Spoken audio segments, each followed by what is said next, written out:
All right, so we last left off with scripted lecture for 6B. We inserted our image here for the Travel Expo. We pretty much took this Excel spreadsheet and changed it to look pretty much like a form, right? We have different fields that you would want to have filled out. We have little dotted lines underneath to show, to depict where to fill these things out. And then we have where they can insert items and descriptions and however many they want to buy and the unit price. It will actually automatically total it for them. So if they bought like 10 items at $1 a piece, then this would say $10. And then the bottom of it actually takes the total of all of these different items. We added a word art to the left side here for booth order form to make it easy to view as you're like filling this out. Like, what am I doing again? Oh yeah, I'm filling out this booth order form. So this is the form they're going to use for people when they come in to set up a booth at their conference for their travel expo. So that's when we left off. And yes, go ahead. I have a question. You know, Yes. like where is the booth order form picture? The texture. I don't know. It was on a video that I saw in my canvas that she showed that you needed to adjust this texture to cover the white part here. You know, you see the white part. Yeah. And you need to do like merge and center the lines behind it. You can. If you do merge all those together, then you wouldn't have those little lines underneath. But if you look at, like, if I were to print it, you won't see them anyway. Yes. Okay. So, yeah. So you don't need to adjust the texture to cover the white part as well, or not? Yeah. You don't need it. Yeah, you don't have to worry about it. Yeah. Okay. So and that's just more like a aesthetic thing. So I know some people would probably take this and even stretch it out so that it covers it completely. That's not necessary. And it just depends on what you want, how you want it to look and feel. So okay, thank you very much. You're welcome.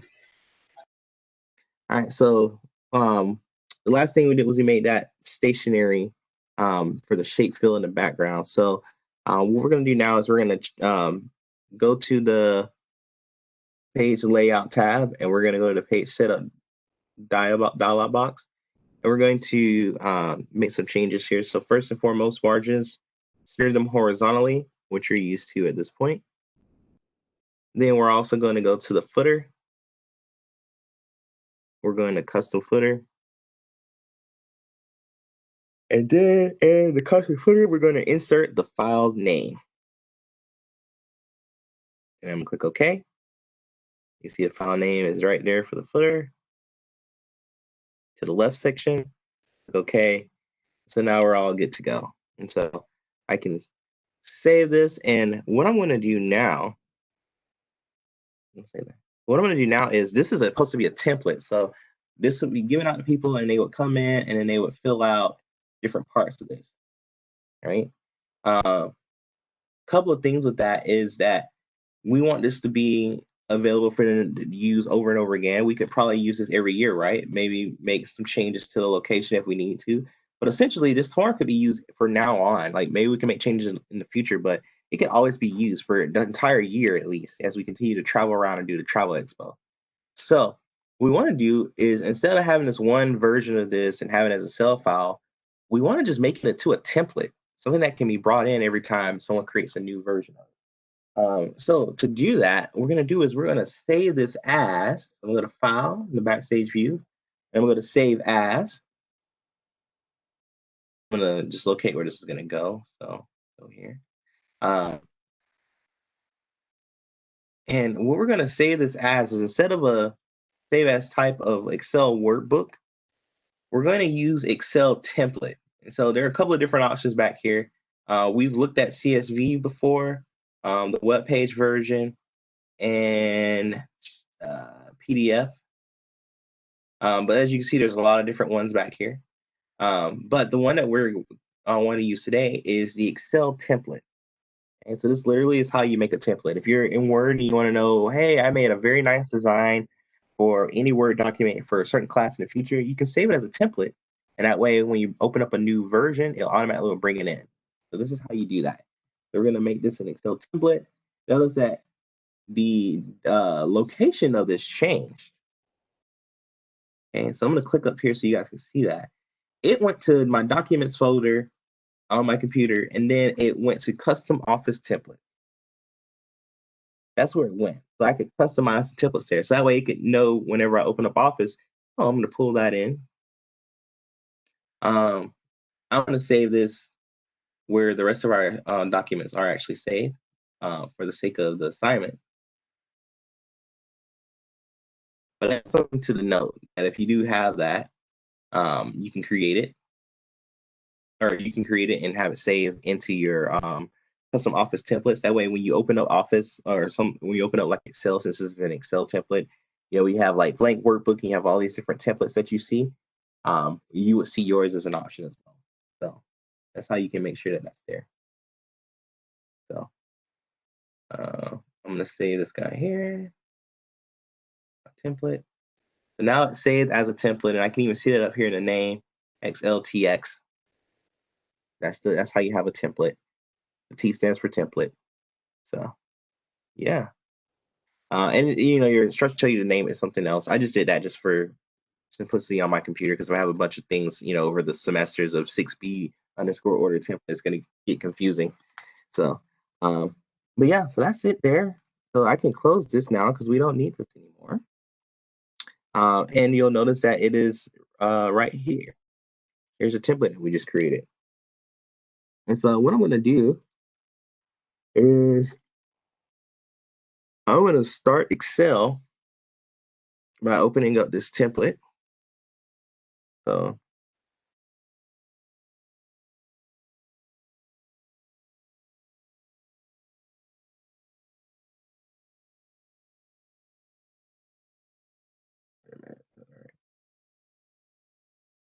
yeah, okay. As I make sure that was the right one. All right, so here's my template. And what we're gonna do is we're gonna make some modifications to this template because right now it's a template, but if I want to, I can type stuff here and it's there, right? It's on there.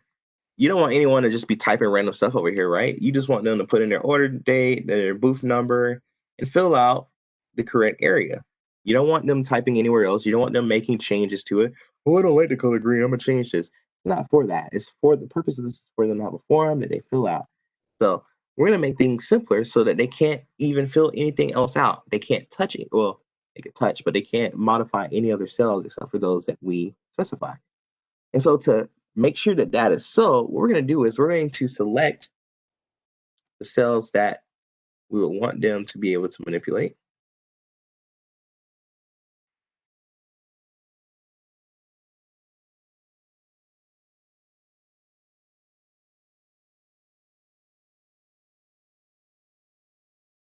Okay, those are the cells that we would want them to manipulate, want them to modify. And I'm going to go on the home tab to the cells group. And I'm going to click format here. We talked about there's tons of ways to get to this. From the number format dialog box, from just right clicking, clicking format cell. There's a lot of different ways. But anyway, there's a command directly in the cells group on the home tab for formatting. And so we're going to go to format cells. And this time, instead of looking at number, alignment, font, border, or fill, we're going to look at this last one over here, protection. I think I mentioned that last class that we will get to that shortly. So here it is, protection. So what protection does, it allows you to literally protect the sheet, meaning that you can make it so people can't modify parts of it, so that people can't, certain parts are locked from them. They need a password in order to begin to change or make modifications to certain areas or to the whole sheet, even if you want to. So you will notice that automatically cells are already locked. And so what that means, locking a cell means that you can't make any changes to it or anything. But our sheet itself is unprotected. So therefore, since the sheet's unprotected, you don't see that. All you see is that, what are you talking about? I've been able to modify it all I want. But so at this point, we have not protected the sheet. And so when we have things locked or hidden, we don't see it. So one thing that can be very useful is unlocking certain portions, say like the things that we just selected. If we unlock it, that means when the sheet does get protected, all the cells, you will not be able to modify any of the cells except for those that are unlocked. Okay. So again, every cell begins being locked, even though you're making modifications. The reason why you don't see anything happen is because it's not protected. Once you protect the sheet, the locks and the hidden features will activate, meaning you won't be able to see certain things, certain formulas, it's hidden, and you also won't be able to make modifications. However, if you unlock a cell prior to protecting it, as we did, we will see that we can't manipulate any other cells, but we can manipulate the ones that we selected that are unlocked. Okay, I'm gonna click OK here. So now those cells are unlocked.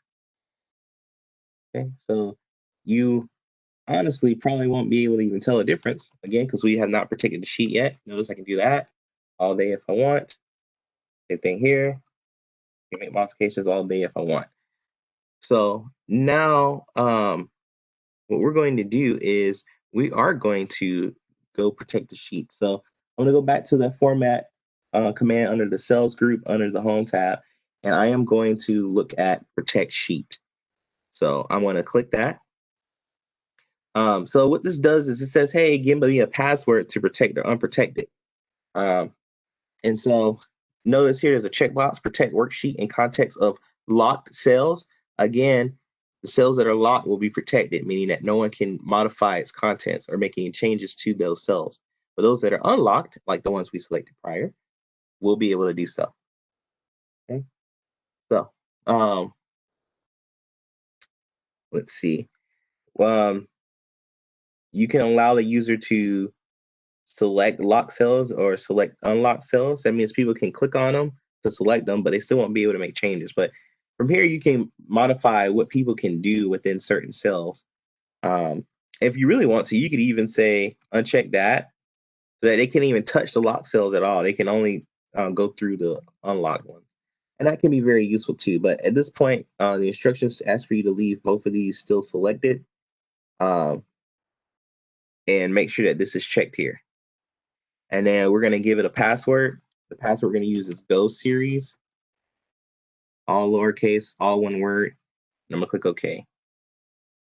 And so to confirm it, as you guys are used to, we're going to do that. Oh, they were not identical, so I must have mistyped something. And there we go. All right. Yes. So you don't need to select anything because at the book is the another. I am doing the actual homework, and then the book say another kind of a password. So yours is a build. It's a BUILD series CITIES.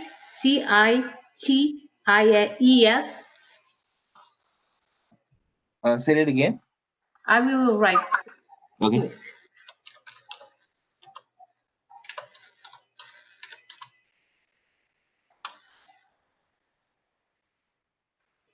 Build cities. Where's that? Where do you see that? Was that the password that they gave you? Yes. No, you gave us now. Is that one right? I gave you Go Series. Go. Go Series. Yes, sorry about that. Go Series. Okay. Yeah, All together. yeah, like this. I'm writing it in the chat now. Yep. Go cities. Okay. Yeah. The cities. Okay. Oops. Thank you. You're welcome. Yeah, no problem. I'm glad we got that cleared up. There we go. All right. So now that we have that, our sheet is protected. Notice as I try to type in here, it's like, hey, you can't do that. But if I go one of these guys, they're unlocked, so it allows me to do that. So that's the beauty of a protected sheet. Now, this gets kind of funny in the haha way. but also can be very is good security. So if you're working at a company or you are in charge of a company, you have all these different workbooks, you'll want to protect them.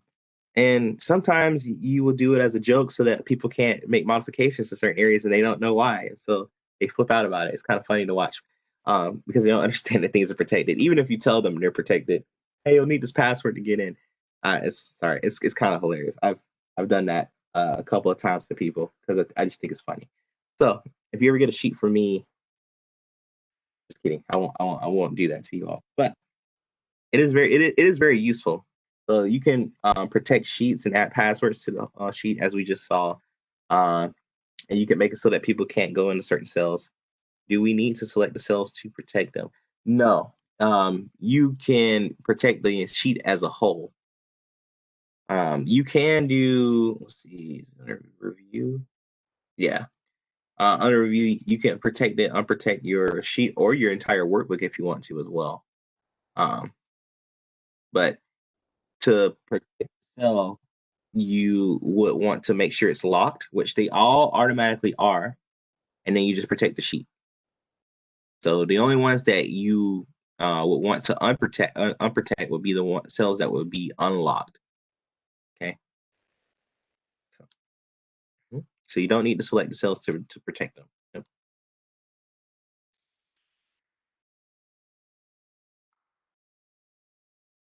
In fact, if you notice, I can't even go and look at format cells from here. You're welcome.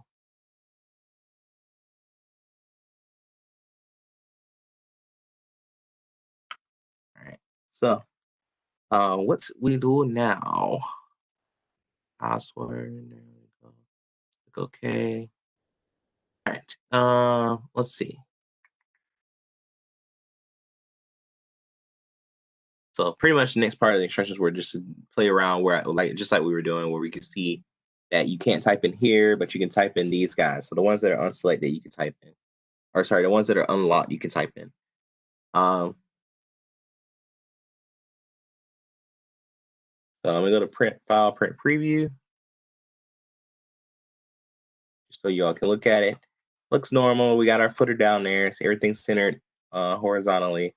So we're good to go. So I'm gonna save this.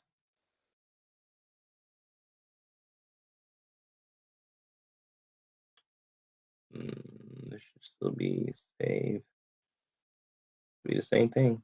I don't know why that came up. Okay. That's why. Still a template.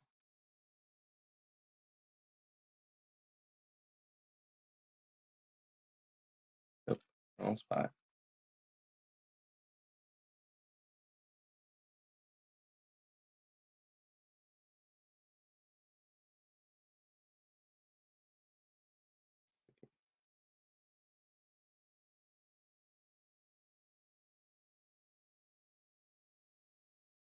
So yeah, so that way the template will automatically be set up to be protected. And so now, what I'm gonna do is, well, this is already open. So I could just go straight to the save as. I'll put it in the same spot. And this time, yes, because I'm gonna save it as something different. So this is going to be me actually using the order form now. So I'm going to change it back to a regular Excel workbook. And I'm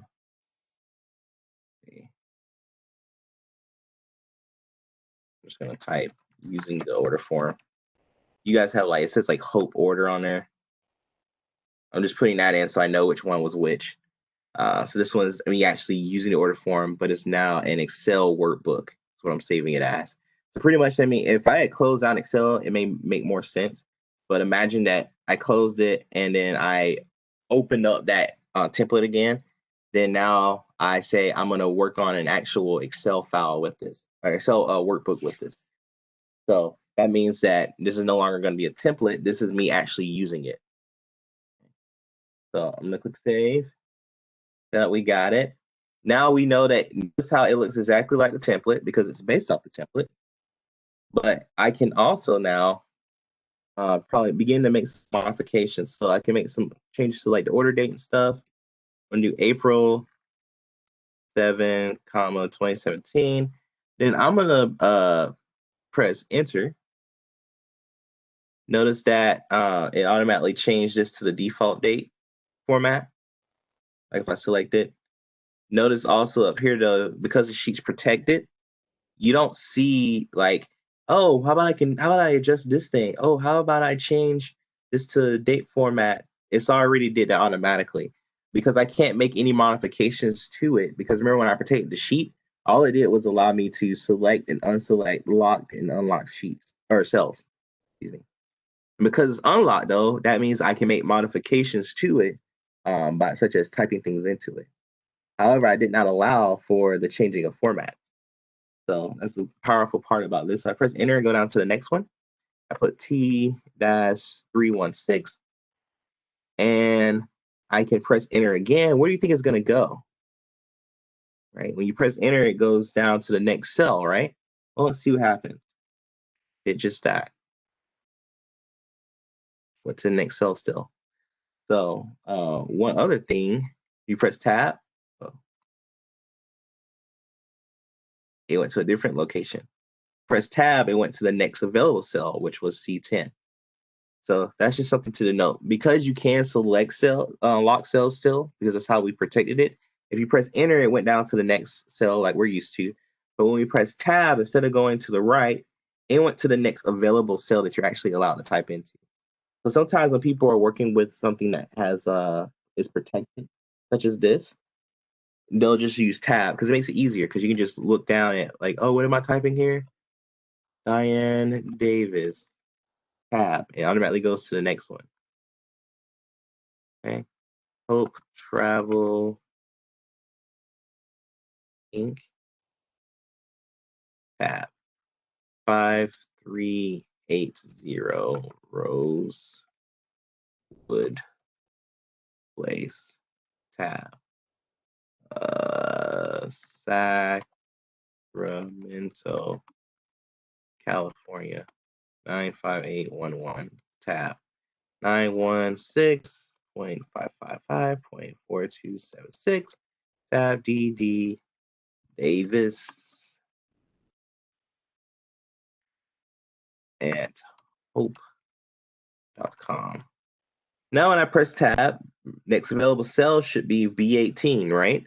Because all the other ones would be locked. So I press tab, that is the next available cell. That's exactly where it went. So I'm just going to fill this out now. So we got move space.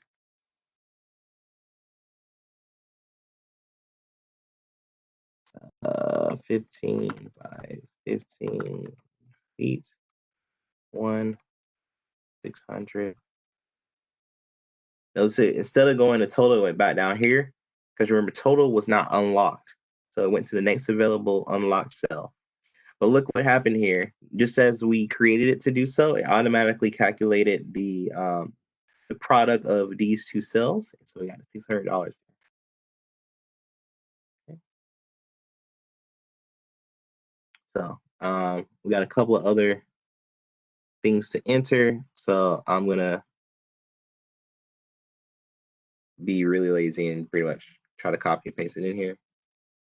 Lo and behold, got our stuff.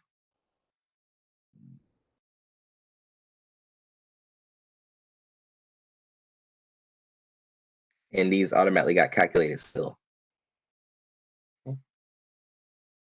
All right. That is it.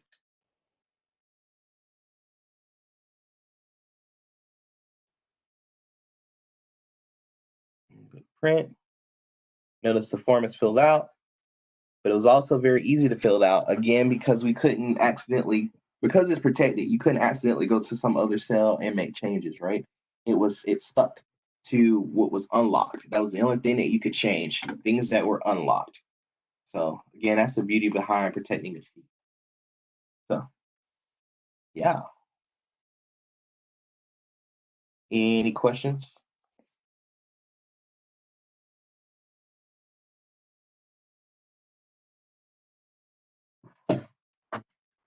Well, I have one for you all. So go look it up in the book real quick. That was in here.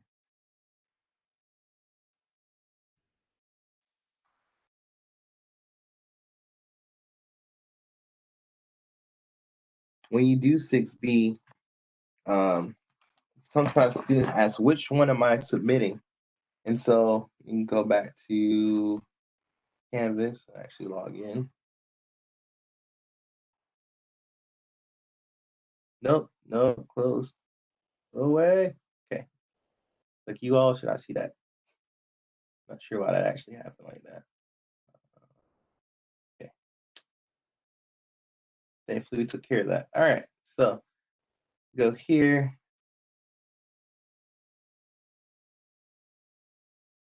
And look at 6A and 6B. So what you should be turning in to me for 6B, they're all Excel files. So you should be turning in your first version of it, which you then save as a template, and then you use the template. So you should turn in your first version and your second. Your second version will be the part where it's actually filled out. So I should see both of those submitted for 6B. Again, that's a question that comes up most of the time. Honestly, if you submitted the part with where everything's filled out, that probably would be enough for me to grade off of. But I would like to have both. That way I can actually see that, oh, you actually did this as you were supposed to. So, yeah, that's it for 6B. So we went through scripture lecture 6A and 6B, and we only have 4 scripture lectures left, to be honest, in the semester. So the question now is, do you have any questions?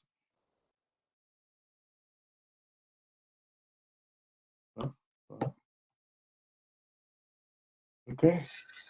So I think I need to work on like this part B. I don't know if I finished the A yet, but I think I finished it. But anyway, could I get this time I have, because I don't have any question, and go to my computer and work on the part B? Okay. Yeah. Yeah. Could I So do you want that? to? Yeah. So you want to end early? Is that what you're saying? Yes. Mm-hmm. Yeah, that's fine. I mean, this stuff is due on Friday, so we are we're like, we're a class ahead still, so which is fine. So in that case, what we can so on Friday we can look at we can go over any questions you may have from 6A or 6B. Make sure that you're good to go for submitting it, and then we can look at 6G after that. How's that sound? That's great. All right, good. Mm-hmm. All Thank right, you so very much. yeah, no problem. See you on Thursday. I'll see you on Thursday. Bye bye. Bye.